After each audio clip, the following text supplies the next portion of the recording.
Στοπ!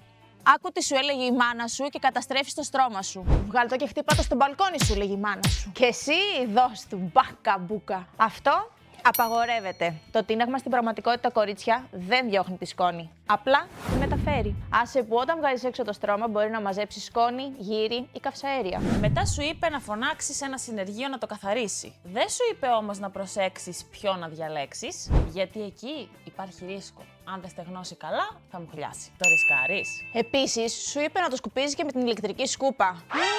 Μη τολμήσεις. Έτσι φέρνεις όλη τη σκόνη στην επιφάνεια. Τα πράγματα είναι πιο απλά. Ψεκάζουμε το στρώμα μας με ένα ειδικό σπρέι και έπειτα τα περνάμε από πάνω με ένα Υγρομάντιλο. Το αφήνουμε να στεγνώσει. και τέλος. Άσε που πλέον τα στρώματα διαθέτουν αντιβακτηριδιακά και αντιαλλεργικά υφάσματα, έτσι ώστε δεν αφήνουν τα ακάραια να εισχωρήσουν στο εσωτερικό τους.